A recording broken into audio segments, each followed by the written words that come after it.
Nome da obra: Sobre a brevidade da vida. Autor: Sêneca.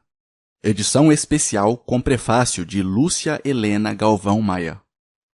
Não é que tenhamos um curto espaço de tempo para viver, mas o desperdiçamos demais.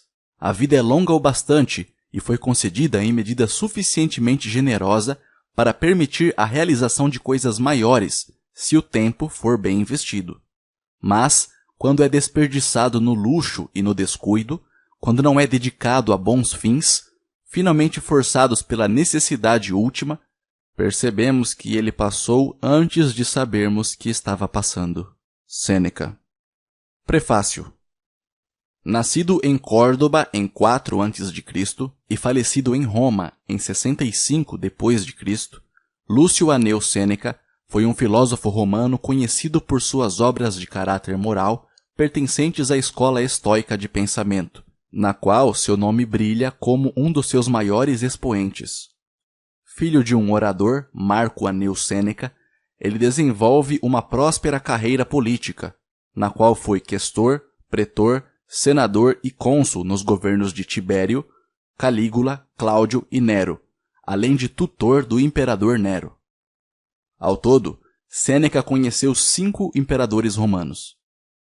Orador talentoso, foi uma figura expressiva na política romana, sendo um dos senadores mais admirados, influentes e respeitados.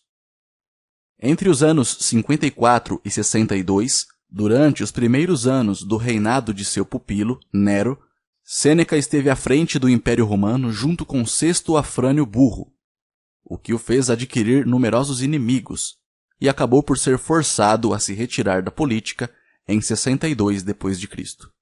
Acusado em falso de ter participado da conspiração de Pisão contra Nero, este último o sentenciou à morte e o filósofo foi obrigado a cometer suicídio em 65 d.C. A obra de Sêneca é vasta e tomada como importante fonte da filosofia estoica, na qual ganhou relevo, acompanhada posteriormente por Epicteto, o escravo, e Marco Aurélio, o imperador, 2 outros grandes pensadores estoicos.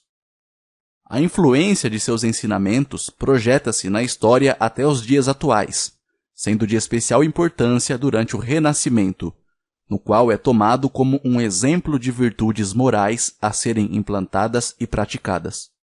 Em nosso momento histórico, o estoicismo, com sua moral rigorosa, seu ensinamento transmitido não só em palavras, mas, sobretudo, através do exemplo, sua sobriedade e serenidade frente aos fatos que advêm do mundo exterior, sua observação, confiança e propósito de alinhamento com as leis que emanam da natureza, parece-nos um precioso medicamento contra os males de uma sociedade onde os valores já não ocupam há muito a cena principal, mas o fazem os interesses pessoais, com sua gama de artimanhas e subterfúgios para justificar o injustificável e fazer prevalecer o proveito próprio a qualquer preço.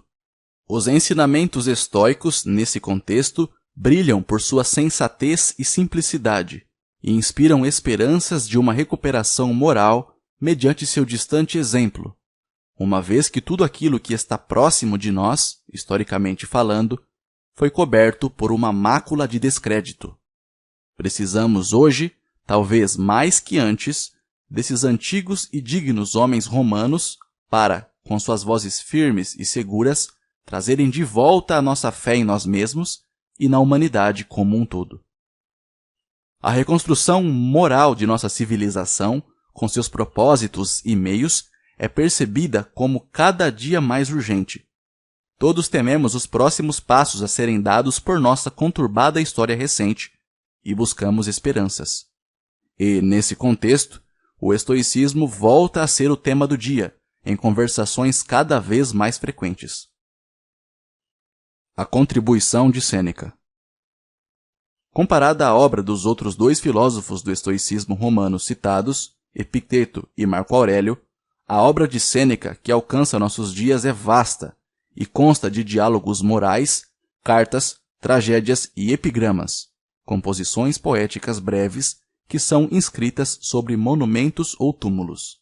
Entre estas obras, Talvez a que mais tenha tido alcance e que mais conte com a simpatia do leitor seja este diálogo, sobre a brevidade da vida, que aborda os maus hábitos que nos fazem desperdiçar o tempo sem atentar para o fato de que tempo é sinônimo de vida, e sem dar a esta mesma vida um sentido maior que a justifique na categoria de vida humana. Trata-se de reflexões e conselhos práticos e incisivos. Qualquer um que trabalhe com técnicas de administração do tempo, tão necessárias para impor uma organização básica de nossos deveres e necessidades, sabe reconhecer o valor dos conselhos de Sêneca, nesta obra clássica, como uma coluna vertebral de constatações e orientações sobre como tomar o comando de nosso tempo e dar a ele um justo uso e direcionamento. Tudo mais, em geral, pode ser desdobrado destes conselhos fundamentais. Algumas ideias importantes a destacar nesta obra seriam: 1. A vida não é curta, e sim mal aproveitada. Já dizia uma máxima filosófica muito conhecida que a extensão de uma única vida seria suficiente para partirmos da absoluta ignorância e alcançarmos a máxima sabedoria que pode ser atingida por um ser humano se tivéssemos anos de 365 dias, dias de 24 horas e horas de 60 minutos. Quantos minutos têm nossas horas? Quantos dias há em nossa vida? A memória, seletiva e objetiva em seus critérios, só retém aquilo que foi vivido com corpo e mente juntos, ou seja, os momentos onde a consciência estava desperta, concentrada e disposta ao aprendizado. Se estes momentos forem paulatinamente crescendo, estaremos dando andamento a um processo de tomar posse de nossas vidas, de alongar e dar sentido ao nosso tempo, preenchendo espaços vazios com luz. É impossível calcular o tamanho do potencial de alongamento do nosso tempo que essa postura pode gerar. Assim como o apaixonado percebe como longos e demorados seus minutos de espera e faz voar o tempo transcorrido ao lado de seu amado, a consciência, focada e dotada de propósito, vai alinhando e alongando os seus dias, como se estes fossem passos sólidos em direção aos seus objetivos humanos mais válidos e aos seus sonhos mais transcendentes. Definitivamente, os relógios mentem. O tempo não se mede de forma tão objetiva assim. 2. Há que evitar o desperdício de tempo em inércia e vícios. Um homem que ama o que faz e quer levá-lo a bom termo, ou seja, aquele que possui um espírito de missão permeando suas atividades, não abrigará em sua casa os chamados ladrões de tempo, que são os que pretendem inviabilizar a realização de seus sonhos. Ninguém imagina um grande artista, como o icônico Leonardo da Vinci, vencido pela preguiça que o impede de se lançar ao mistério revelado através de seus quadros. Ele também ansiava por conhecer, trazer à luz este mistério, e seu ânimo não se detinha nem mesmo diante das necessidades mais básicas do corpo, em diversas ocasiões, como as de alimentação e de sono. Tampouco se imaginará o gênio renascentista alimentando qualquer tipo de vício, como rota de fuga de uma vida insípida e difícil de suportar. Cada dia é parte importante de uma jornada, é trecho de um caminho direcionado em relação às suas realizações. E esta trajetória é empolgante e desafiadora. Não há razões para fugir dela. Em suma, as reiterativas orientações de nosso filósofo em relação a isso poderiam, elas mesmas, ser resumidas em um epigrama. Se amas tua vida, tranca bem tua porta para que nenhuma ilusão roube de ti nenhum capítulo dela. 3. Quem não possui nenhum objetivo fixo, vive ao sabor das marés.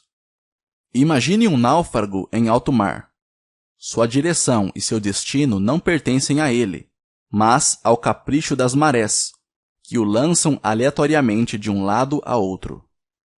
Mas, se por alguma inusitada intervenção coloca-se nas mãos dele a ponta de uma corda e o fazem saber que a outra ponta está fortemente atada à terra firme, ele já não é um joguete nas mãos das circunstâncias, embora tampouco tenha os pés em terra firme. Ele possui o caminho para a terra firme. Basta que não solte esta corda e a tracione um pouco todos os dias, sem pressa e sem pausa. Desta forma, cada dia lhe trará um enorme ganho. Alguns metros de mar foram deixados para trás e a proximidade da terra é um pouco maior. Quem sabe se, após o esforço de manhã, já não se pode vislumbrar a praia. Esta meta, este rumo claro e bem definido, resgatam-no da escravidão das marés e o tornam livre para dar sentido e valor a cada um de seus dias, a cada um de seus esforços.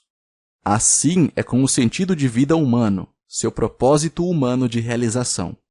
Ligado firmemente a ele, cada movimento das mãos deste homem são um pouco do futuro que já foi conquistado, que já foi trazido ao presente. Nenhum tempo é desperdiçado. 4. Quem te deu algum momento de atenção é melhor que tu, que nunca dás esta mesma atenção a ti mesmo. Experimenta perguntar a ti próprio qual foi o momento do teu dia que te tornou mais feliz. Talvez a constatação ou resposta te surpreenda, mostrando um momento simples em contato com a natureza, em vez do momento ruidoso em que seguias o script de um evento social que não te traz qualquer satisfação. O curioso é que, sem esta pergunta provocativa e a subsequente parada para a reflexão, poderias passar toda uma vida sem constatar este fato. Por que razão não vês coisas tão evidentes e relevantes? Não te sobra tempo para conhecer a ti mesmo, para constatar quem és e onde pretendes chegar com tudo isso que fazes, pensas e procuras. Em suma, falta tempo para constatar e construir tua própria identidade. Acaso isso não é uma operação necessária ou não é digna de prioridade em tua vida? E quais são as prioridades de tua vida? O homem que julga que há coisas mais importantes do que isso, que é a alavanca sobre a qual se apoiarão todas as decisões e direções tomadas a partir de agora. Ou é um homem que dedica o seu tempo a servir à mesa dos deuses no Olimpo, ou é um tolo que não sabe hierarquizar suas tarefas. Há que expor esta disjuntiva à nossa consciência e esperar que ela se posicione em relação às mudanças que devem ser implantadas. 5. Será que buscas o outro só para fugir de ti mesmo? Convivência, colaboração, união. Todas são metas muito dignas e necessárias. Porém, será possível estarmos em profundidade com o outro se não estamos com nós mesmos? Se somos superficiais em nosso autoconhecimento, conheceremos em profundidade os demais? Estabeleceremos com eles laços sólidos e verdadeiros? Em geral, por lógica, podemos afirmar que a superficialidade só gera superficialidade. O tempo dedicado a conhecer a si mesmo, a polir as arestas que devem ser polidas e desenvolver as virtudes que afloram, é um tempo dedicado também ao outro, ao todo. São tarefas interligadas. O tempo justo dedicado a uma delas pavimenta o caminho para alcançarmos rapidamente a outra. Trata-se de um ganho duplo. 6. Por que defendes teu patrimônio, mas entregas com facilidade o teu tempo? Acaso não será o tempo o nosso mais precioso patrimônio, uma vez que ele contém nossa vida? Será que é preciso que o tempo diante de nós seja escasso para que aprendamos a valorizá-lo? Guardamos zelosamente nossas propriedades, mas entregamos sem preocupações o nosso tempo àquele que queria levá-lo de nós. O tempo de uma conversa banal e infrutífera, somado ao tempo do entretenimento vazio ou até nocivo, somado ao tempo de quanto temos desperdiçado. Mas se alguém te diz, toma este livro, que é repleto de recomendações de sabedoria, e reflete sobre ele, já se torna escasso o nosso tempo. Quando puder, certamente o farei. Porém, jamais podemos, há tanto o que fazer. Mas, quando a banalidade bate à nossa porta, somos pródigos e entregamos nosso tempo sem medidas nem moderação. Um dia, ao olhar para o passado e avaliar o uso do nosso tempo, o que mais encontraremos além do rastro da banalidade? 7. Reservamos para nós apenas as sobras da vida. Não é incomum, em nossa conjuntura histórica, ouvirmos a narrativa do homem que espera a aposentadoria, o encaminhamento dos filhos e coisas do tipo para começar, enfim, a realizar as coisas que satisfazem a sua natureza humana.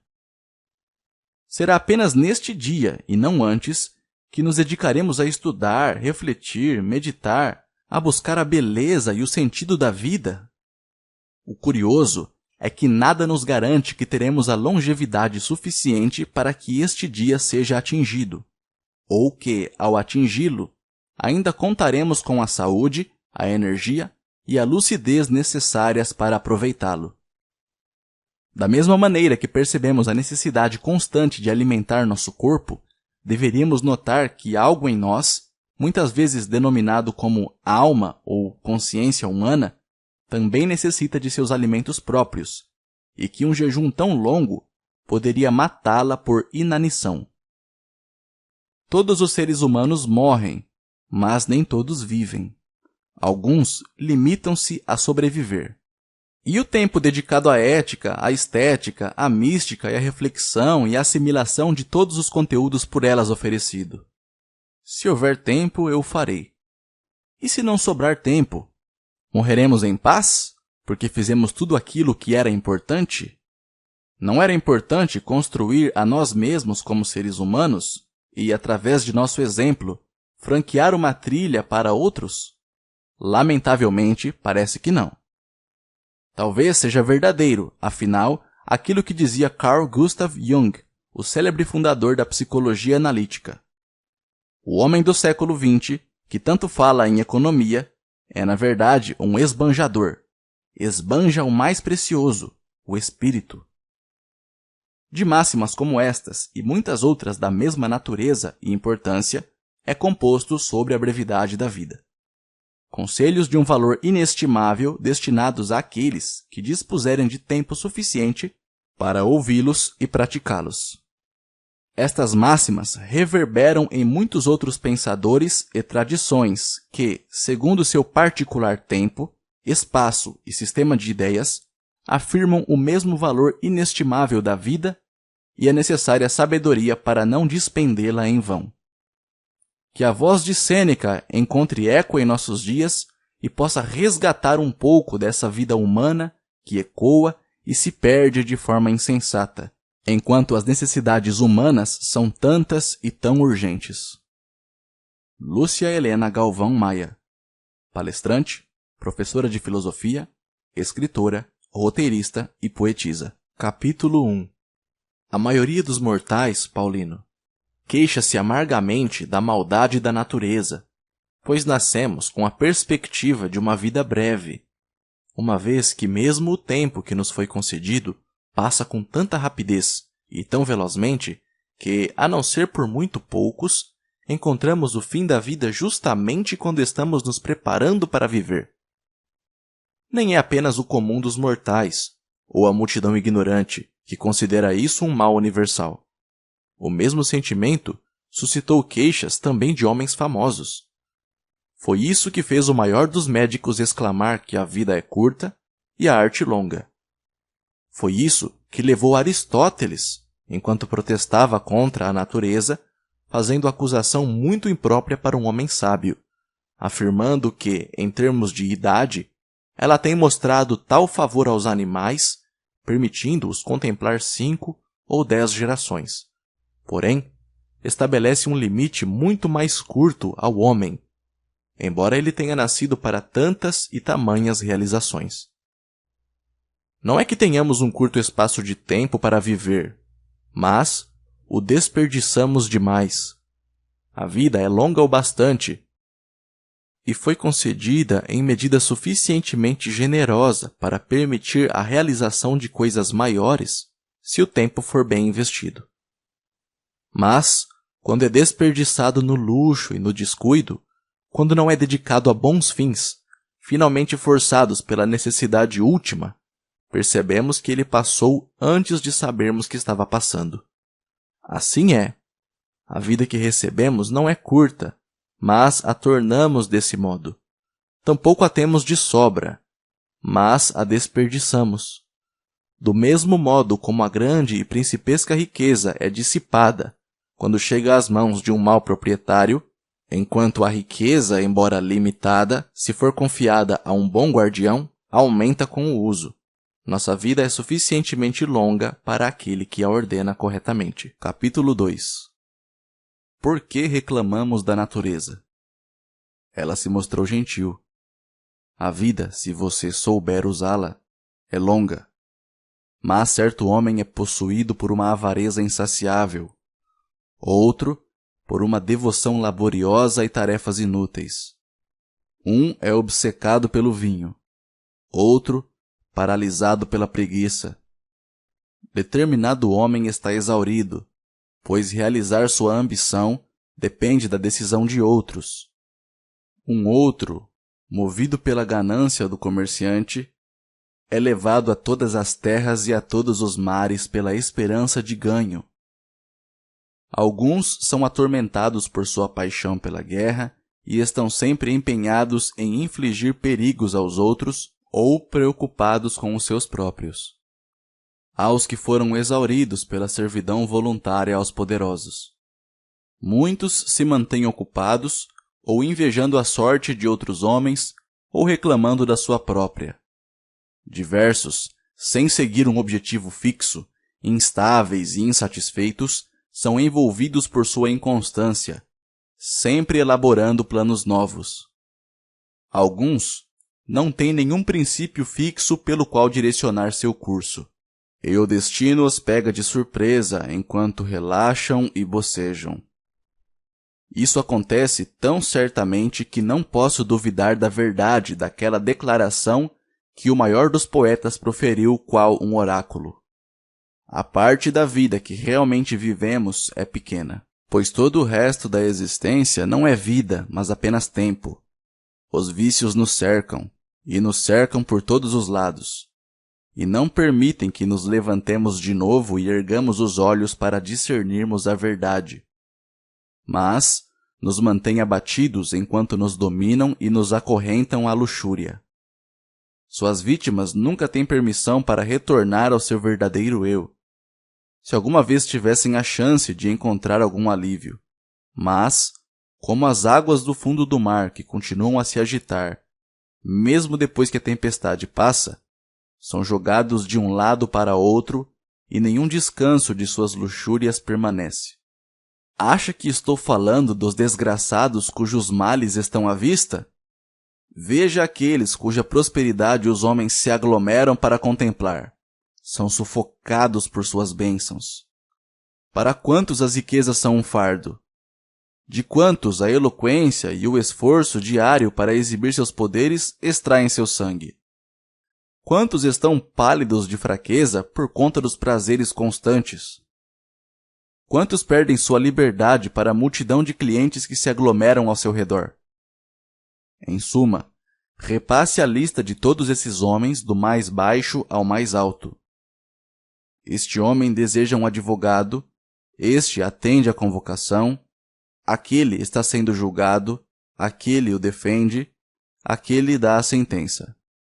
Ninguém cuida de si mesmo, todos se perdem por causa do outro. Pergunte sobre os homens cujos nomes são conhecidos de cor e verá que essas são as marcas que os distinguem. Este cuida daquele que cuida de outro, ninguém é seu próprio mestre. E então, certos homens mostram a mais insensata indignação. Reclamam da insolência de seus superiores, porque estavam ocupados demais para vê-los quando desejavam uma audiência. Mas pode alguém ter a intrepidez de reclamar do orgulho alheio quando ele mesmo não tem tempo para cuidar de si? Afinal, não importa quem você seja. O grande homem às vezes olha para você mesmo que seu rosto seja insolente. Ele, às vezes, condescende em ouvir suas palavras, permite que você apareça ao seu lado. No entanto, você nunca se digna a olhar a si mesmo, a dar ouvidos a si mesmo. Não há razão, portanto, para cobrar alguém por tais serviços, visto que, quando você os executava, desejava a companhia de outro, mas não podia suportar a sua própria. Capítulo 3.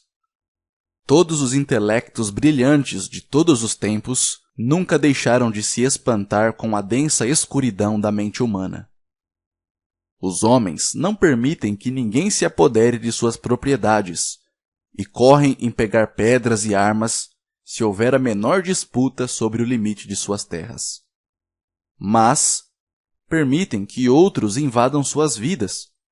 Na verdade, eles próprios convidam os invasores. Ninguém está disposto a dividir sua riqueza, mas cada um de nós divide sua vida entre muitos. Na guarda de sua fortuna, os homens frequentemente têm os punhos cerrados, mas quando se trata de perder tempo, a única coisa da qual devemos ser avaros, eles se mostram muito pródigos. Eu gostaria de questionar qualquer um entre os homens mais velhos. Vejo que você atingiu o limite mais distante da vida humana. Está chegando ao seu 100º ano, ou está mesmo além dele. Venha agora, relembre sua vida e faça um ajuste de contas. Considere quanto do seu tempo foi gasto com um credor, quanto com uma amante, quanto com um patrono, quanto com um cliente, quanto em disputas com sua esposa, quanto em punir seus escravos, quanto em correr pela cidade cumprindo deveres sociais. Contabilize as doenças que causamos a nós mesmos por nossos próprios atos. Acrescente também o tempo que ficou ocioso e improdutivo. Verá que tem menos anos do que conta. Consulte sua memória e considere quando teve um objetivo. Quantos dias se passaram como você pretendia? Quando teve tempo para si mesmo? Quando seu rosto teve sua expressão natural? Quando a sua mente não foi perturbada? Quanto trabalho realizou em uma vida tão longa? Quantos roubaram sua vida quando você sequer sabia que a estava perdendo? Quanto foi ocupado por tristeza inútil, por alegria tola, por desejo ganancioso, pelas seduções da sociedade? Quão pouco de si mesmo foi deixado para você? Perceberá, então, que está morrendo antes do tempo. Qual é, pois, a razão disto? Você vive como se estivesse destinado a viver para sempre. Nenhum pensamento sobre sua fragilidade entra em sua cabeça sem dar atenção para quanto tempo já passou. Desperdiça tempo como se dele tivesse um suprimento completo e abundante. Embora aquele dia que você concede a alguma pessoa ou coisa possa ser seu último. Você tem todos os medos dos mortais e todos os desejos dos imortais.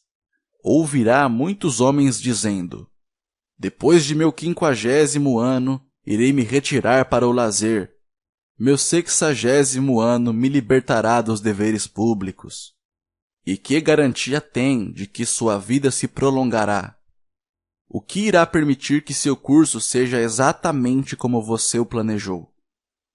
Você não se envergonha de reservar para si mesmo apenas o final da vida e de separar para a sabedoria apenas a idade improdutiva?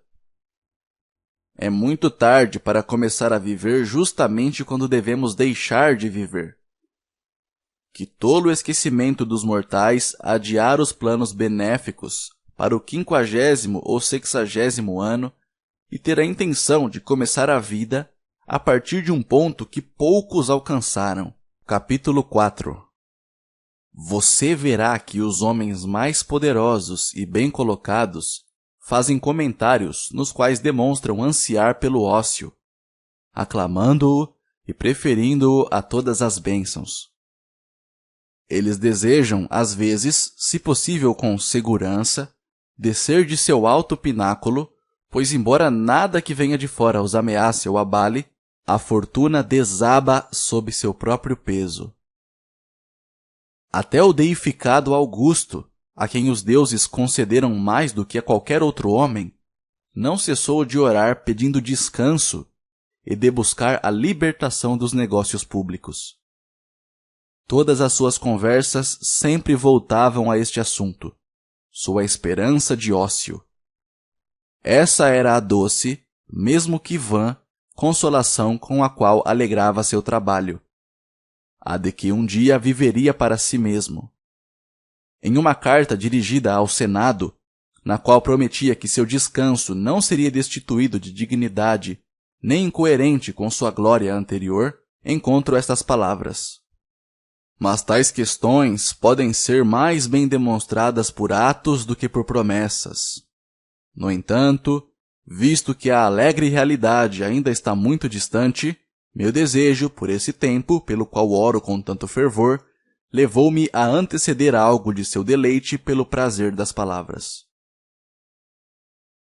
O ócio era algo tão desejado que ele o antecipou em pensamento, porque não poderia vivê-lo de fato. Aquele que via tudo dependendo apenas de si mesmo, que determinava a sorte dos indivíduos e das nações, pensava com muita felicidade naquele dia futuro em que deveria deixar de lado sua grandeza. Ele havia descoberto quanto suor essas bênçãos que brilhavam por todas as terras lhe traziam à fronte, quantas preocupações secretas escondiam. Forçado a lançar armas primeiro contra seus conterrâneos, depois contra seus pares, e por último contra seus parentes, ele derramou sangue na terra e no mar. Pela Macedônia, Sicília, Egito, Síria e Ásia, por quase todos os países, ele seguiu o caminho da batalha. E, quando suas tropas estavam cansadas de derramar sangue romano, ele as dirigiu para as guerras estrangeiras.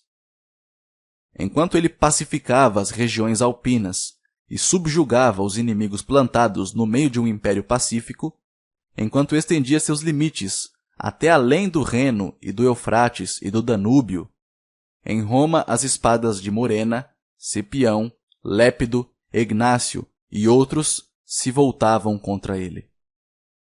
Ainda não havia escapado de suas tramas, quando sua filha e todos os jovens nobres que estavam ligados a ela pelo adultério, como por um juramento sagrado, frequentemente alarmavam seus anos de declínio.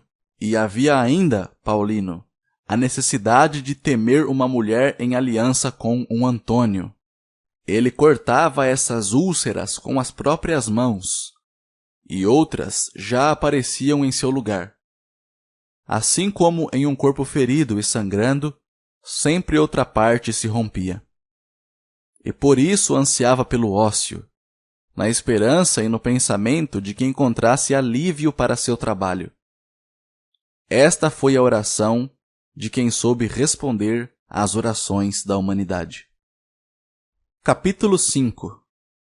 Marco Cícero, tendo vivido muito entre homens como Caitilina e Clódio, Pompeu e Crasso, alguns inimigos declarados, outros amigos duvidosos, enquanto era arremessado de um lado para o outro junto com o Estado, tentando mantê-lo longe da destruição até ser finalmente varrido, incapaz de ter sossego na prosperidade ou serenidade na adversidade.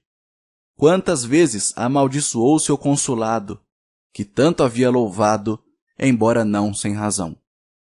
Quão lacrimosas são as palavras que ele usa em uma carta escrita a Ático, quando Pompeu, o velho, havia sido vencido e o filho ainda tentava restaurar as armas despedaçadas na Espanha. Você me pergunta, disse ele, o que estou fazendo aqui? Ele então prossegue, fazendo outras declarações, nas quais lamenta sua vida anterior, reclama do presente e se desespera com relação ao futuro.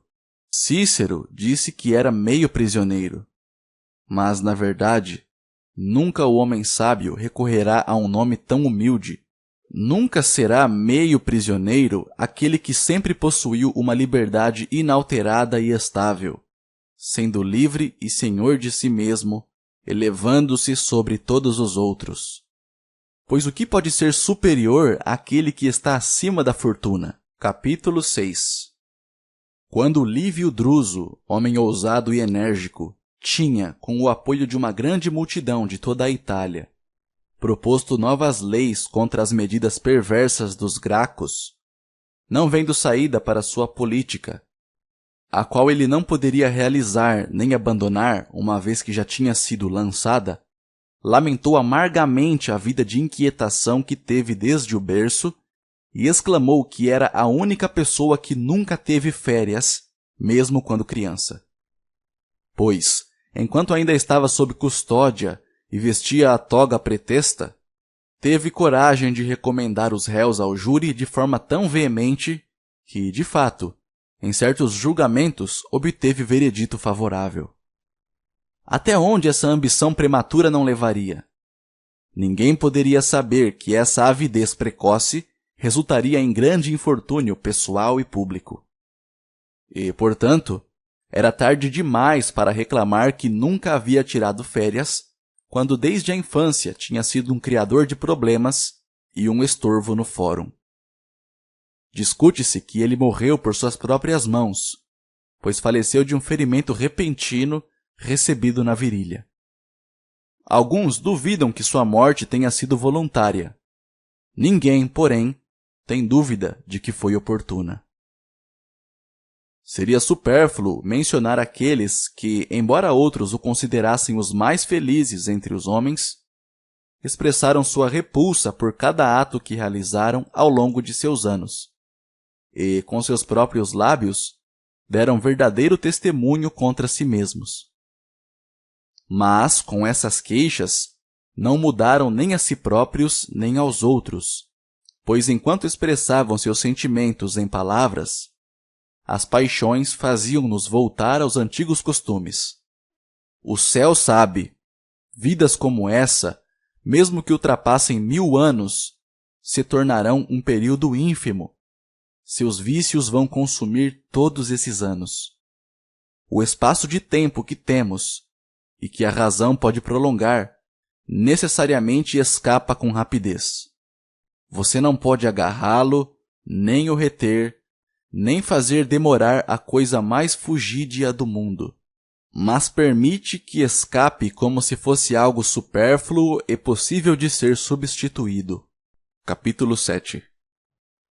Contudo, entre os piores coloco também aqueles que não têm tempo para nada além do vinho e da luxúria, pois ninguém se ocupa com coisas mais vergonhosas.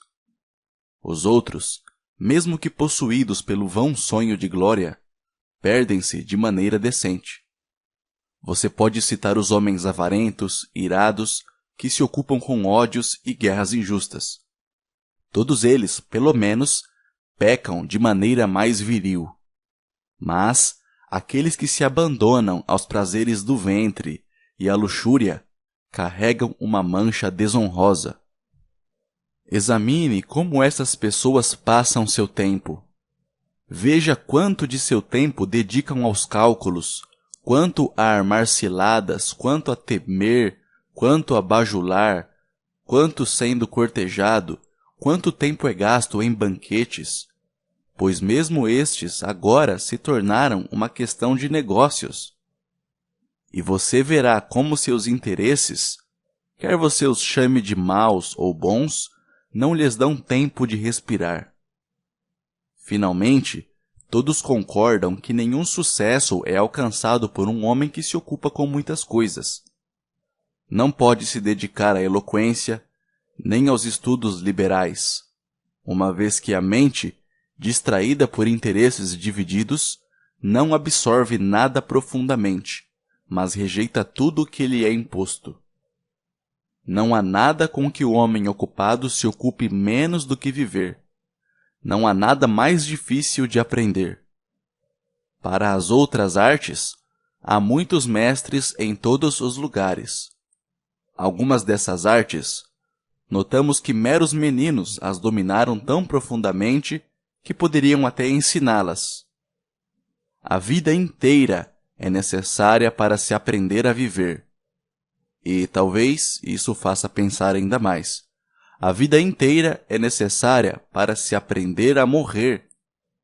Muitos grandes homens tendo deixado de lado os seus estorvos, tendo renunciado às riquezas, negócios e prazeres, assumiram como seu único objetivo, até o fim da vida, aprender a como viver.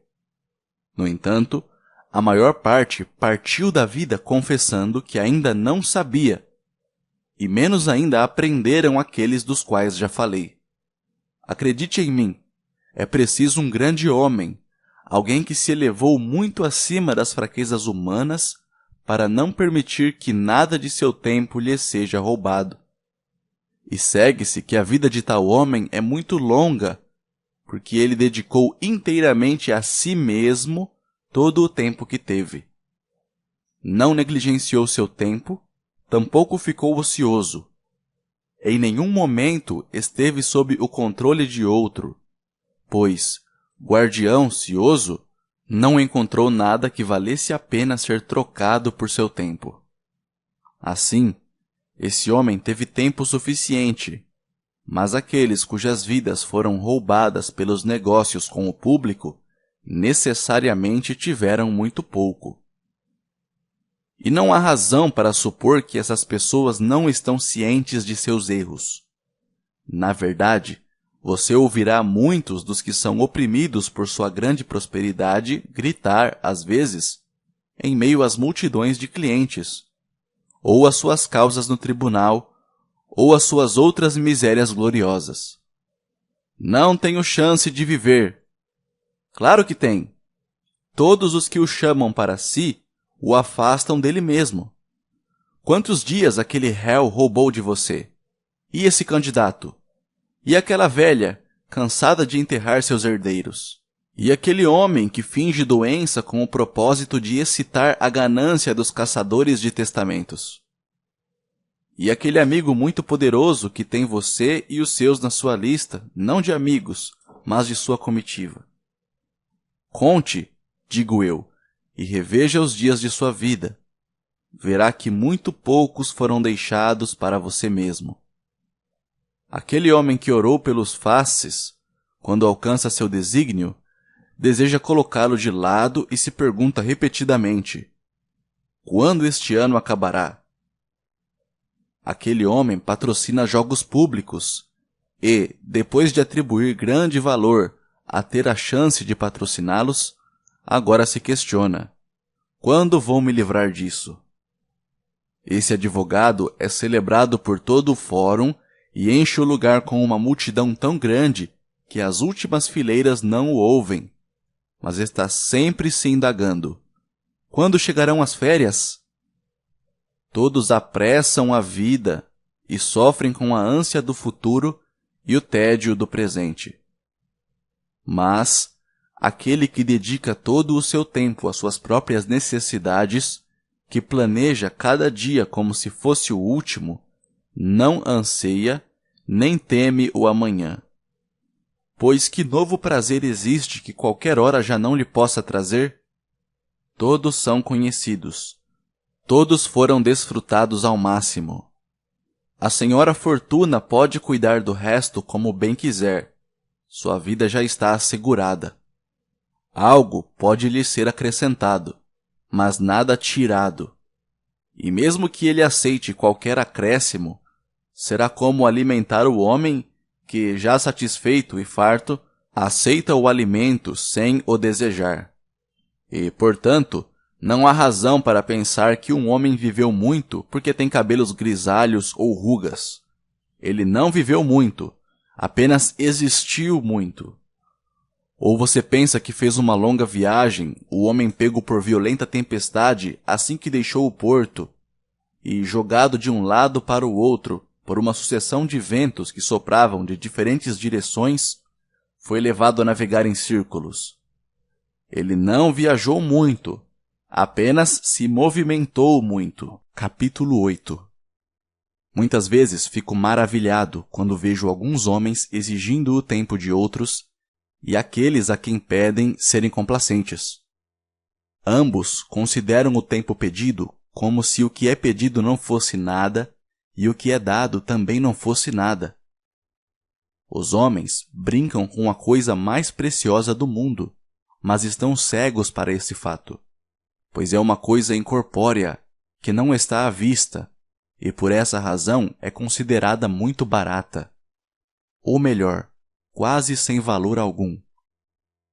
Os homens atribuem grande importância a pensões e a subsídios, e a tais coisas dedicam seu trabalho, cuidados e esforços.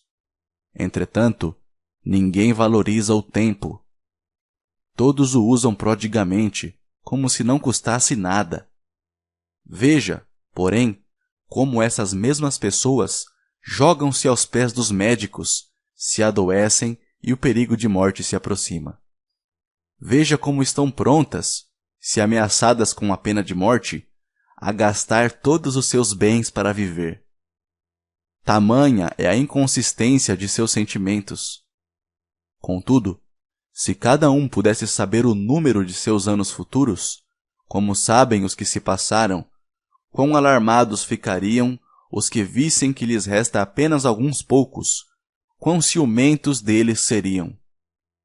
E, no entanto, se é fácil administrar o que, embora pouco, é certo, deve-se conservar com muito cuidado o que não se pode saber quando acabará. No entanto, não há razão para você supor que essas pessoas não saibam quão precioso é o tempo, pois, para aqueles a quem amam com mais devoção, têm o hábito de dizer que estão prontos para dar-lhes uma parte de sua própria vida, e dão, sem perceber. Entretanto, o resultado de sua doação é que eles próprios sofrem perdas sem aumentar os anos de seus entes queridos. A única coisa que não sabem, porém, é que estão sofrendo uma perda. Assim, algo que se perdeu sem ser notado é suportável. No entanto, ninguém vai trazer de volta o tempo perdido. Ninguém vai lhe conceder uma segunda vez. A vida seguirá o caminho que começou e não reverterá nem interromperá seu curso. Não fará barulho, não o lembrará de sua rapidez. Silenciosa, ela deslizará. Não se prolongará pelo comando de um rei ou pelos aplausos do povo. Assim como foi iniciada, irá correr. Em nenhum lugar se desviará, em nenhuma parte irá se demorar. E qual será o resultado? Você está ocupado e a vida se apressa. Enquanto isso, a morte se aproxima, para quem, queira ou não, terá que se entregar. Capítulo 9. Pode haver algo mais tolo do que certas pessoas que deixam a prudência de lado? Elas se mantêm muito ocupadas a fim de poder viver melhor. Gastam a vida preparando-se para viver. Formulam seus propósitos com vistas ao futuro distante. Contudo, esse adiamento é o maior desperdício de vida, pois priva-as de cada dia, rouba delas o presente ao prometer algo no futuro. O maior obstáculo à vida é a expectativa, que nos faz apressar o amanhã e perder o hoje.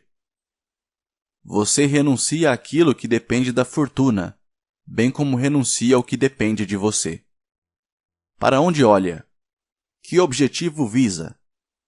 Todas as coisas que ainda estão por vir jazem incertas. Viva imediatamente.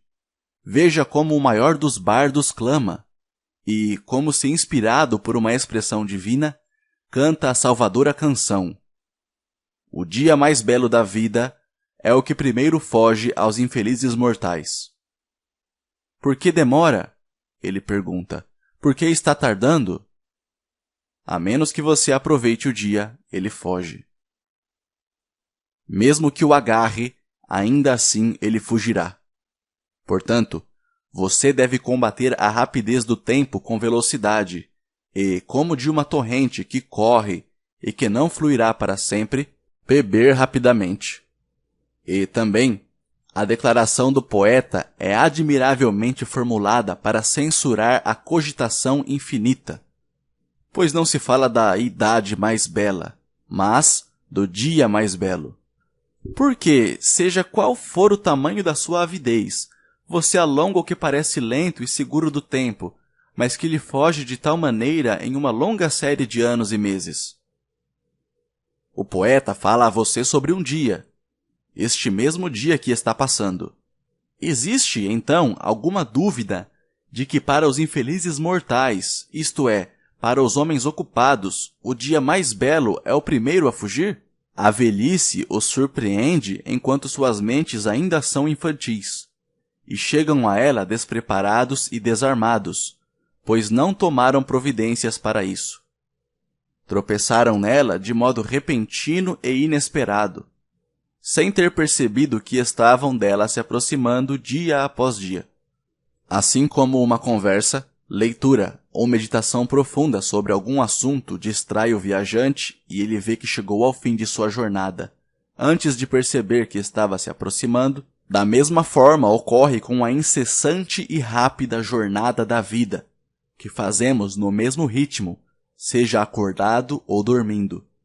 E aqueles que estão sempre ocupados só se dão conta disto no final. Capítulo 10. Se eu escolhesse dividir minha proposição em argumentos e provas, muitos deles me ocorreriam por meio dos quais eu poderia provar que homens ocupados acham a vida muito curta. Fabiano, não como um catedrático, mas como um genuíno e antigo filósofo, costumava dizer que devemos lutar contra as paixões com a força principal, não com artifícios, e que a linha de batalha deve ser estabelecida visando um ataque ousado, em vez de infligir alfinetadas. Ele não aprovava sofismas, pois as paixões não devem ser apenas cortadas, mas esmagadas. Ainda assim, para que as vítimas delas não sejam censuradas, devem ser ensinadas e não meramente deploradas. A vida é dividida em 3 períodos: o que foi, o que é e o que será. Destes, o tempo presente é breve, o futuro é duvidoso e o passado certo, pois este último é aquele sobre o qual a fortuna perdeu o controle. É aquele que não pode ser trazido de volta. Os homens ocupados admitem isso, pois não têm tempo para olhar para o passado. E, mesmo que tivessem, não lhes agrada recordar algo que veem com pesar. Não estão, portanto, dispostos a direcionar seus pensamentos para trás, para as horas mal empreendidas, pois os vícios se tornam óbvios se revisarem o passado, mesmo os que foram disfarçados sob alguma sedução de prazer momentâneo. Eles não têm a coragem de voltar a essas horas. Ninguém volta voluntariamente seu pensamento ao passado, a menos que todos os seus atos tenham sido submetidos à censura de sua consciência, que nunca é enganada. Aquele que ambiciosamente cobiçou, orgulhosamente desprezou, imprudentemente conquistou, traiçoeiramente agiu, avidamente tomou ou abundantemente esbanjou, deve temer sua própria memória. E, no entanto, esta é a parte do nosso tempo que é sagrada e separada, colocada fora do alcance de todos os percalços humanos e removida do domínio da fortuna. A parte que não é inquietada por nenhuma necessidade, por nenhum medo, por nenhuma doença. Isto não pode ser perturbado nem arrebatado. É uma possessão perpétua e intrépida. O presente oferece apenas um dia de cada vez, e apenas por alguns momentos. Mas todos os dias do passado aparecerão quando você lhes ordenar. Permitirão que você os contemple e os conserve à sua vontade. Uma coisa que aqueles que estão ocupados não têm tempo de fazer. A mente imperturbável e tranquila tem o poder de vagar por todas as partes de sua vida. Porém, as mentes dos ocupados, como se estivessem sob o peso de um jugo, não podem se voltar e olhar para trás. E então, sua vida desaparece em um abismo. E como não importa quanta água você despeje em um vaso se não houver fundo para recebê-la e retê-la, assim é com o tempo. Não faz diferença o quanto é dado. Se não há nada onde se estabelecer, sai pelas fendas e buracos da mente. O tempo presente é muito breve, tão breve, de fato, que para alguns parece não haver nenhum. Está sempre em movimento, sempre flui e se apressa, cessa de existir antes de chegar, e não pode tolerar atrasos mais do que o firmamento ou as estrelas, cujo movimento, sempre inquietante, nunca os deixa permanecer no mesmo caminho. Os ocupados, portanto, estão preocupados apenas com o tempo presente, e é tão breve que não pode ser apreendido. E mesmo isto é roubado deles, distraídos como estão com tantas coisas. Capítulo 11. Em uma palavra, você quer saber como eles não vivem muito? Veja como estão ansiosos por viver muito. Velhos, decrépitos, imploram em suas orações por mais alguns anos. Fingem que são mais jovens do que são. Consolam-se com uma falsidade e têm o prazer de enganar a si mesmos, como se, ao mesmo tempo, enganassem o destino. Mas, quando, finalmente, alguma enfermidade os lembra de sua mortalidade, em que terror eles morrem, sentindo que estão sendo arrasados para fora da vida e não apenas deixando-a. Eles clamam que foram tolos, porque não viveram realmente e que viverão doravante no ócio, se apenas escaparem dessa doença. Então, por fim, refletem como inutilmente se esforçaram por coisas de que não gostavam e como todo o seu trabalho foi em vão. Contudo, para aqueles cuja vida passa longe de todos os negócios, por que não deveria ser extensa? Nada disso é atribuído a outro, nada vai nesta direção. E, como nada está comprometido com a sorte, nada perece por negligência, nada é subtraído pelo desperdício de doações, nada é inutilizado. Tudo isso, por assim dizer, gera renda. E assim, por menor que seja a quantidade, é abundantemente suficiente, e, portanto, sempre que seu último dia chegar, o homem sábio não hesitará em ir ao encontro da morte com passo firme. Capítulo 12. Talvez você pergunte a quem eu chamo de ocupados.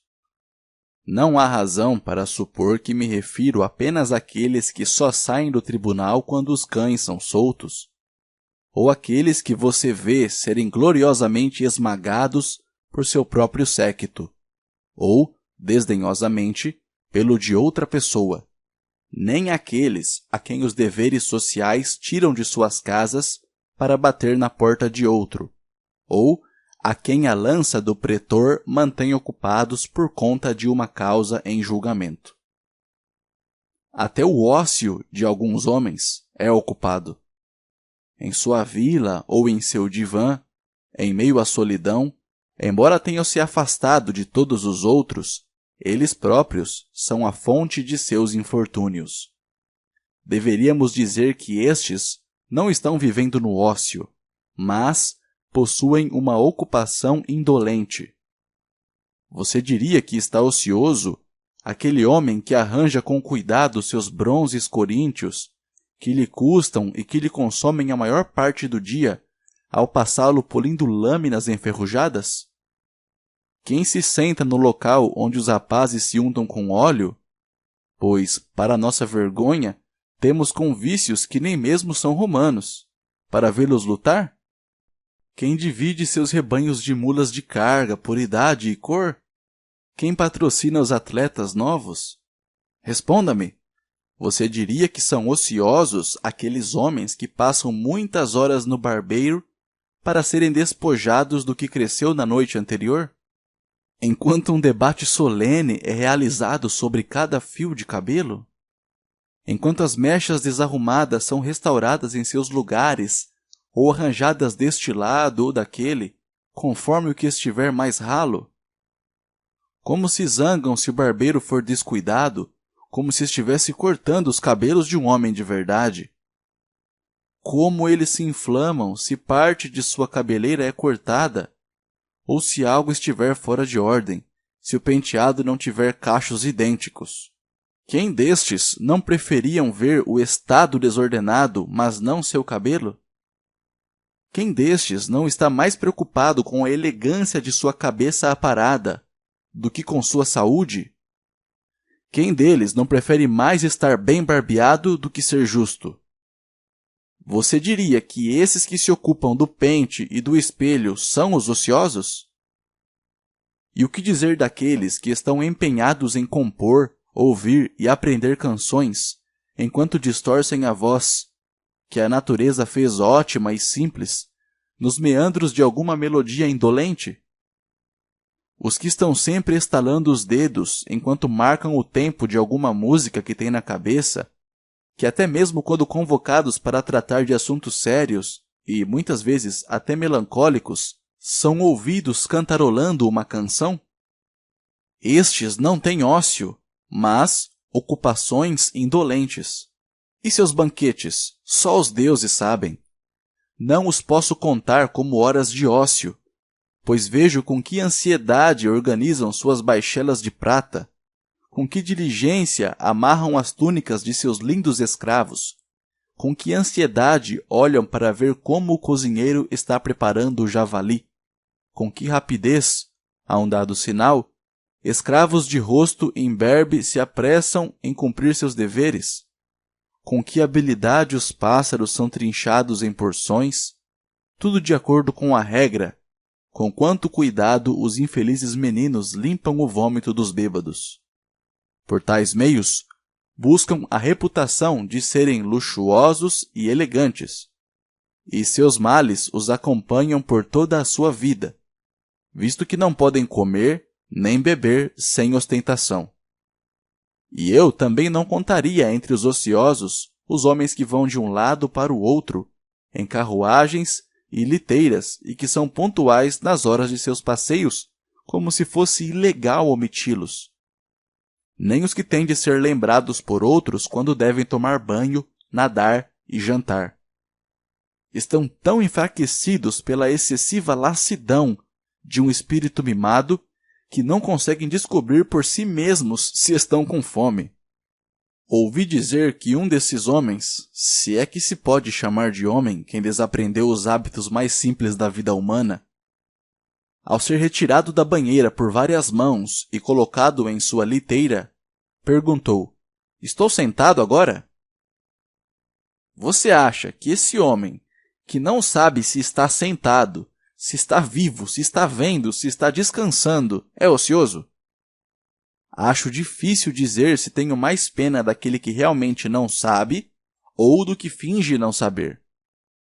Muitos realmente estão sujeitos ao esquecimento de várias coisas. Outros fingem. Alguns vícios os seduzem como se fossem provas de sua prosperidade. A eles parece ser inferior e desprezível saber o que se está fazendo. Não imagine que os mimos exageram quando inventam farsas para zombar do luxo. Na verdade, eles ignoram mais do que inventam. E é tamanha a multidão de vícios inacreditáveis surgidos nesta época, tão criativa nisto, que podemos acusar os mimos de negligência, e pensar que há quem esteja tão perdido no luxo que precisa da palavra de outro para saber se está sentado ou não. Este homem, então, não é ocioso. Você deve dar-lhe um nome diferente. Ele está doente. Não, de fato, ele está meio morto. O homem que sabe de seu lazer é ocioso. Mas esse outro que está meio vivo, que para conhecer a posição do próprio corpo, precisa que alguém lhe diga como pode ser dono de qualquer parte do seu tempo. Capítulo 13.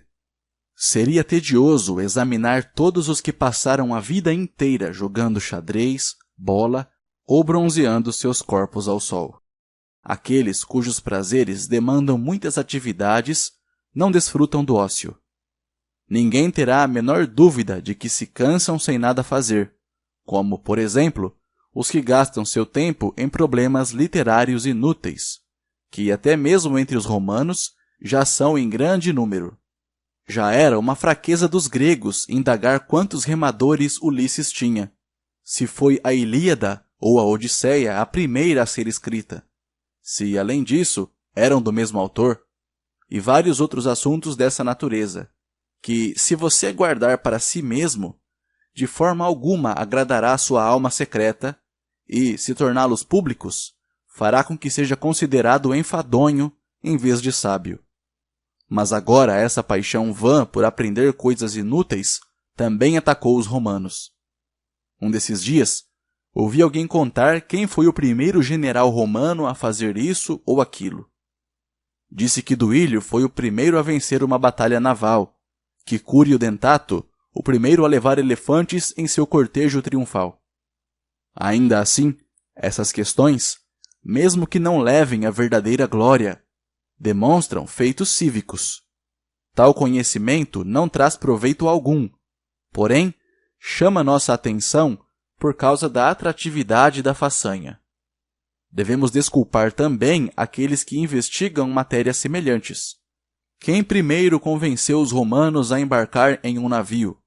Foi Cláudio, e por isso mesmo recebeu o sobrenome Caudex, porque entre os antigos uma estrutura formada pela união de várias tábuas era chamada de Caudex. Daí também as tábuas da lei serem chamadas de códices. E, à moda antiga, os barcos que transportavam provisões pelo rio Tibre são, até hoje, chamados de codicarie. Sem dúvida, isso também pode ter algum valor. Isto é, o fato de que Valério Corvino foi o primeiro a conquistar Messana e foi o primeiro da família dos Valérios a adotar o sobrenome Messana, pois tomou o nome da cidade conquistada para si mesmo, e foi mais tarde chamado de Messala, após a corrupção gradual do nome pelo vulgo. Talvez você permita que alguém se interesse também por isso. O fato de que Lúcio Sulla foi o primeiro a exibir leões soltos no circo, uma vez que antes eram exibidos acorrentados, e que arqueiros foram enviados pelo rei Boco para exterminá-los? Sem dúvida, podemos fazer essa concessão. Mas serve a algum propósito útil saber que Pompeu foi o primeiro a promover a matança de 18 elefantes no circo, lançando criminosos contra eles em uma batalha? Ele, um líder do Estado e que, segundo o relato, se destacava entre os antigos líderes pela bondade de seu coração, considerava um espetáculo notável matar seres humanos de uma nova maneira. Eles lutam até a morte? Isto não basta. São feitos em pedaços? Isto não basta. Que sejam esmagados por animais de tamanho monstruoso. Melhor seria que essas coisas caíssem no esquecimento, para evitar que algum homem todo-poderoso as aprendesse e invejasse um ato tão desumano. Oh, que cegueira a grande prosperidade lançou sobre nossas mentes! Quando ele atirou um bando de miseráveis contra feras nascidas sob um céu diferente, quando proporcionou uma guerra entre criaturas tão dessemelhantes, quando fez derramar tanto sangue diante dos olhos do povo romano, que em breve seria forçado a derramar muito mais. Ele, então, acreditou que estava além do poder da natureza. Mais tarde, porém, esse mesmo homem, traído pela deslealdade alexandrina, ofereceu-se ao punhal do mais vil escravo e, por fim, descobriu que vanglória vazia era a ostentação de seu sobrenome. Mas, voltando ao ponto onde me desviei e para mostrar que algumas pessoas dedicam esforços inúteis a esses mesmos assuntos, o homem que mencionei relatou que Metelo, quando de sua procissão triunfal, após sua vitória sobre os cartagineses na Sicília, foi o único de todos os romanos que fizeram com que 120 elefantes capturados fossem conduzidos à frente de seu carro. Que Sulla foi o último dos romanos a prorrogar o pomerium, que antigamente se costumava fazer após a conquista de territórios italianos, mas nunca provinciais. É mais vantajoso saber que o Monte Aventino, segundo ele, ficava fora do pomerium por 2 motivos. A conhecer, seja porque foi o lugar de onde os plebeus se afastaram, ou porque o voo dos pássaros não foi favorável quando Remo tomou seus auspícios naquele local. E, por sua vez, inúmeros outros relatos que estão repletos de falsidade ou são da mesma natureza. Pois, embora você concorde que eles contam tais coisas de boa fé e se comprometem com a verdade do que escrevem, ainda assim, os enganos de quem são mitigados por tais histórias? De quem irão refrear as paixões? A quem tornarão mais corajoso, mais justo, mais nobre? Meu amigo Fabiano costumava dizer que às vezes tinha dúvidas se não era melhor não se dedicar a estudo algum do que neles se enredar. Capítulo 14. De todos os homens, somente são ociosos os que dedicam seu tempo à filosofia. Somente eles vivem realmente, pois não se contentam em ser bons guardiões apenas de sua própria vida. Eles somam cada era à sua própria idade. Todos os anos que se passaram antes deles são acrescidos aos seus. A menos que sejamos ingratos, todos esses homens, formadores gloriosos de pensamentos sagrados, nasceram para nós. Para nós, eles prepararam um estilo de vida. Pelos trabalhos de outros homens, somos levados a ter a visão das coisas mais belas, arrancadas das trevas e trazidas à luz. De nenhum século somos excluídos, temos acesso a todos, e se é nosso desejo, pela grandeza de espírito, ultrapassar os estreitos limites da fraqueza humana, há um grande espaço de tempo pelo qual podemos vagar. Podemos argumentar com Sócrates, duvidar com Carnéades, encontrar paz com Epicuro, superar a natureza humana com os estoicos, ultrapassá-la com os cínicos. Já que a natureza nos permite comungar com todas as épocas, por que não deveríamos deixar esta insignificante e fugaz passagem de tempo e nos entregar com toda a nossa alma ao passado, que é ilimitado, que é eterno, que compartilhamos com homens superiores?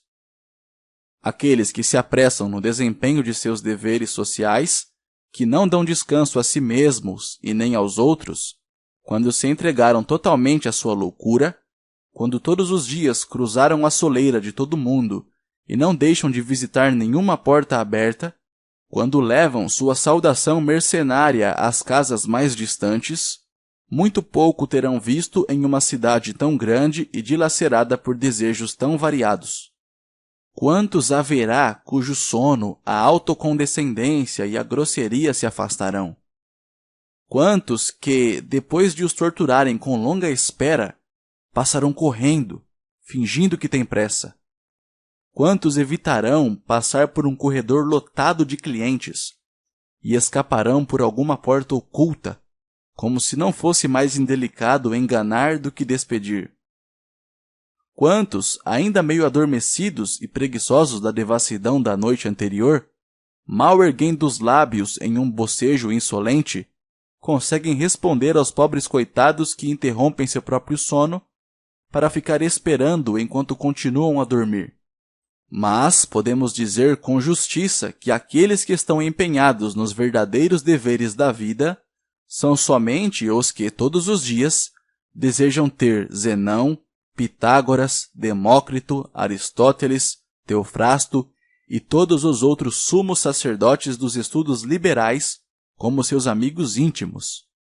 Nenhum deles faltará, nenhum deles deixará de fazer com que o seu visitante saia mais feliz e mais dedicado a si mesmo do que quando entrou. Nenhum deles permitirá que alguém o deixe de mãos vazias. Todos os mortais podem estar com eles à noite ou durante o dia. Capítulo 15. Nenhum deles o levará para a morte, mas todos ensinarão você a morrer. Nenhum deles desperdiçará os seus anos, mas cada qual somará seus próprios anos aos seus. Nunca as conversas com eles lhe trarão perigo, nem a amizade deles porá em perigo sua vida, nem sua companhia irá sobrecarregar sua bolsa.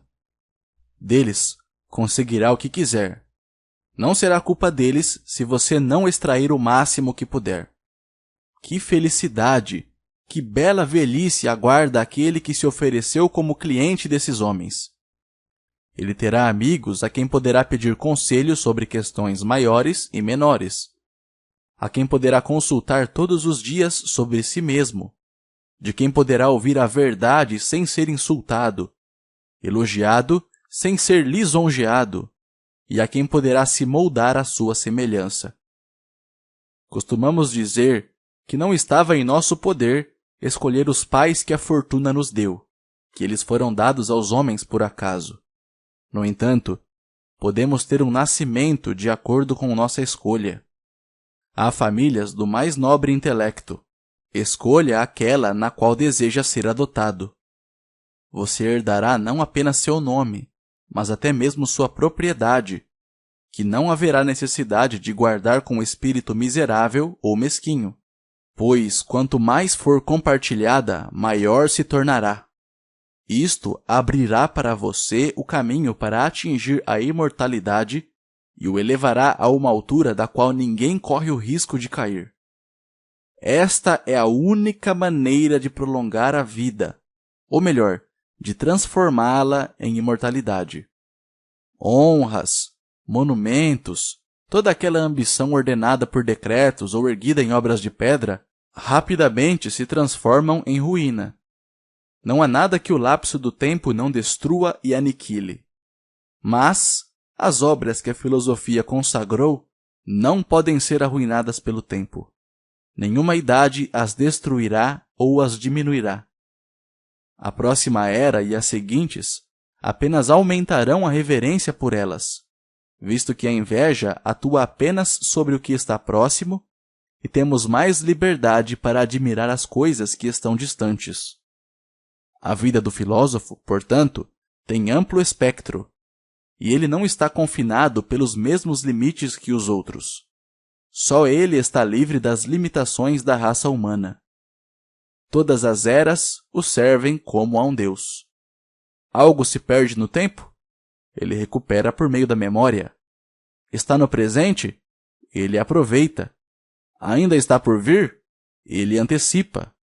Ele prolonga sua vida, combinando todos os tempos em um só. Capítulo 16. Mas aqueles que esquecem o passado, negligenciam o presente, temem o futuro, têm uma vida muito breve e atribulada. Quando chegam ao seu fim, os pobres coitados percebem tarde demais que, por muito tempo, estiveram ocupados em nada fazer. Tampouco porque às vezes invocam a morte. Você deve achar que isso é prova de que tenham tido uma experiência longa. Em sua loucura, são atormentados por emoções oscilantes que os impelem exatamente em direção às coisas que temem. Muitas vezes, oram pela morte porque a temem. E também você não deve pensar que isso constitui prova de que estão vivendo mais. O fato de que o dia muitas vezes lhe parece longo, ou de se queixarem que as horas até o jantar passam devagar, porque sempre que suas ocupações lhe faltam, ficam inquietos por não ter nada a fazer e não saber como dispor de seu ócio ou aproveitar o tempo.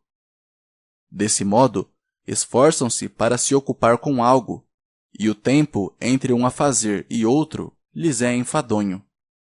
É exatamente como fazem quando uma exibição de gladiadores é anunciada, ou quando estão esperando algum outro espetáculo ou diversão. Querem pular os dias que antecedem o evento. Toda a espera lhes é penosa. No entanto, o momento que desejam é breve e rápido, tornando-se muito mais curto por sua própria culpa, pois fogem de um prazer para outro, sem permanecer fixos em apenas um desejo. Seus dias não são longos, mas odiosos. Por outro lado, quão curtas lhes parecem as noites que passam nos braços de alguma prostituta ou entregues ao vinho. Isso também explica a loucura dos poetas, que fomentam os erros humanos com histórias em que representam Júpiter, dominado pelo desejo carnal, dobrando a duração da noite. Pois o que é, senão inflamar nossos vícios, ter os deuses como seus patrocinadores e desculpar nossa própria fraqueza por meio do exemplo da divindade? As noites pelas quais pagam tão caro podem deixar de parecer muito curtas para esses homens? Perdem o dia esperando a noite, e a noite com medo do amanhecer. Capítulo 17. Os prazeres de tais homens são inquietos e abalados por aflições de vários tipos. E mesmo nos momentos de grande alegria, pensamentos angustiantes lhes sobrevêm. Quanto tempo isso vai durar? Esse sentimento levou reis a lastimar o poder que possuíam. Tampouco consolou a grandeza de sua sorte, mas viram com terror o fim da sua ventura.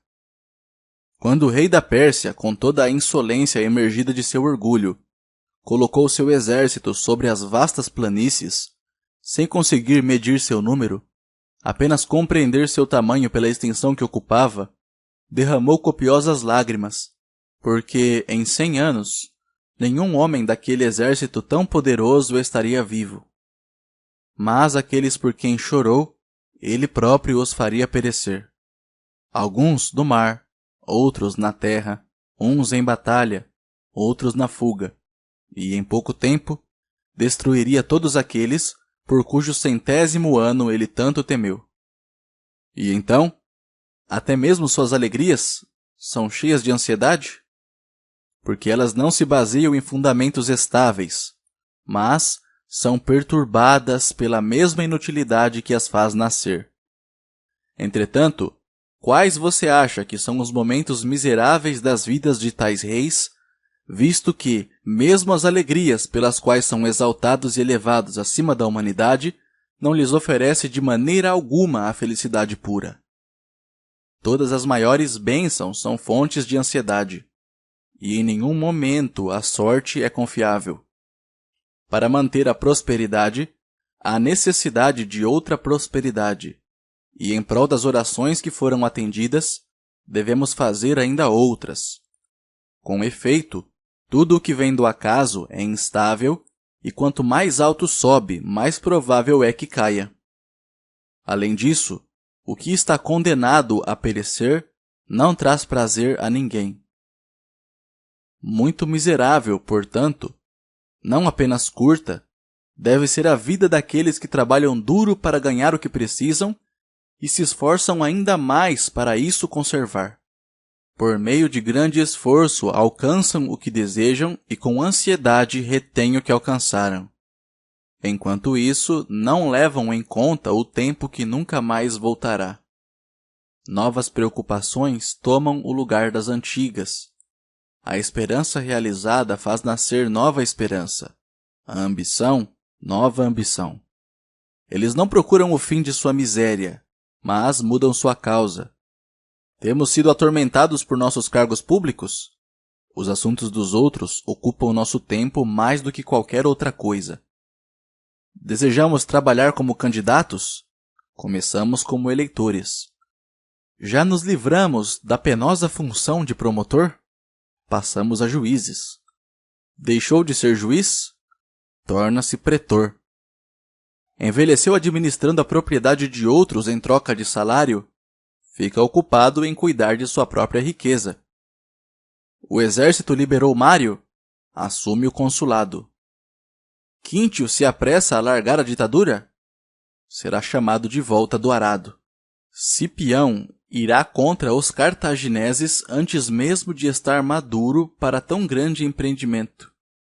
Vitorioso sobre Aníbal e sobre Antíoco, a glória de seu próprio consulado, garantia do de seu irmão, se ele próprio não tivesse impedido, seria colocado ao lado de Jove. Contudo, a discórdia dos civis se voltará contra seu salvador. E, tendo na juventude recusado honras que o tinham igualado aos deuses, por fim, já velho, sua ambição seria apenas o deleite de um exílio tranquilo. Nunca faltarão razões para a ansiedade, tenha-se nascido na prosperidade ou na miséria. A vida avança em uma sucessão de envolvimentos. Sempre iremos desejar o ócio, mas nunca o aproveitar. Capítulo 18. E assim, meu caro Paulino, afaste-se da multidão e, já bastante cansado pela duração da sua vida, retire-se para um porto pacífico. Pense em quantas agitações superou, quantas tempestades enfrentou, por um lado, na vida privada e, por outro, na vida pública. Durante muito tempo, sua virtude tem sido demonstrada por meio de provas laboriosas e incessantes. Experimente agora sua virtude no ócio. A maior parte de sua vida, certamente a melhor parte, foi dedicada ao Estado. Agora, dedique também parte do seu tempo para você mesmo. E eu não o estou convidando para a inércia ou a preguiça, ou para afogar o seu vigor no sono, nem nos prazeres que são caros à multidão. Isso não é descansar. Encontrará trabalhos muito maiores do que todos os que você executou com tanta energia até agora para ocupá-lo em meio ao seu retiro e sem preocupações. Você, eu sei, administra os afazeres do mundo tão honestamente quanto os de outros, tão cuidadosamente como faria com os seus próprios, tão conscienciosamente como faria com os do Estado. Você recebe afeição em um ofício em que é difícil evitar o ódio. Mas, no entanto, acredite em mim, é melhor se ocupar da própria vida do que dos estoques de grãos. Dedique sua mente perspicaz, que é a mais competente para lidar com os maiores assuntos, a um serviço realmente honroso, mas pouco preparado para uma vida feliz. E reflita que em toda a sua formação nos estudos liberais, que começa nos seus primeiros anos, você não foi instruído para se ocupar com a quantidade de grãos de trigo. Aspirava coisas maiores e mais elevadas. Não faltarão homens de valor bem mais aptos a carregar pesos. Bois pesados são muito mais adequados para carregar cargas pesadas do que cavalos puro sangue.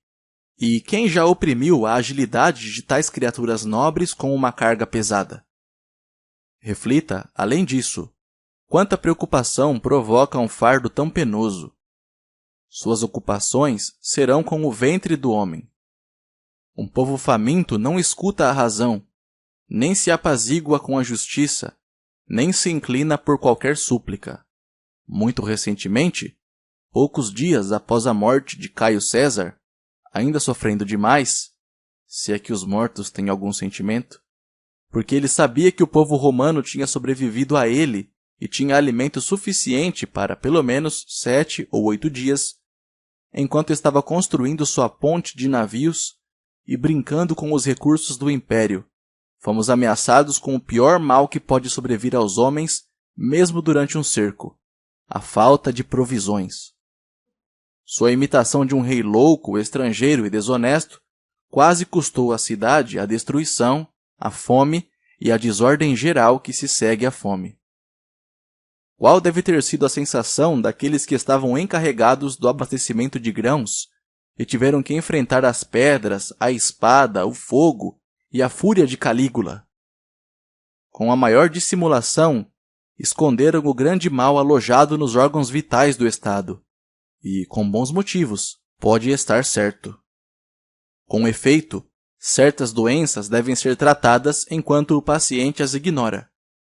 O conhecimento de seu mal já causou a morte de muitos. Capítulo 19. Busque refúgio nas coisas mais tranquilas, mais seguras e mais elevadas.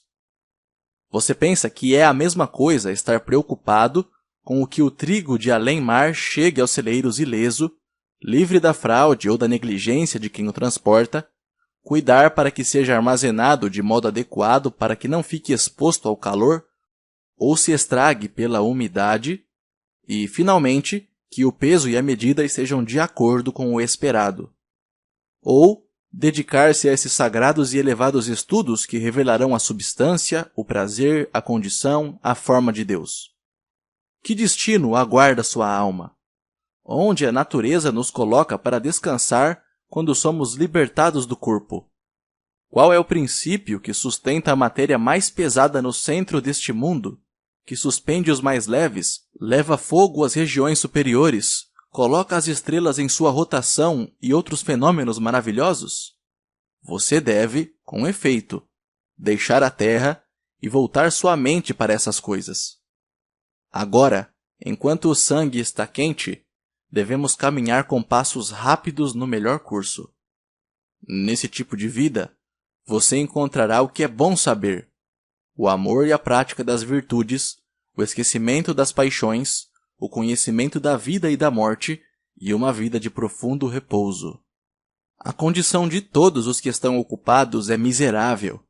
Porém, mais miserável é a condição daqueles que trabalham em ocupações que nem mesmo são suas, que regulam seu sono pelo de outro, seu andar pelo ritmo de outro, que estão sob as ordens deles nas coisas mais livres do mundo, amar e odiar.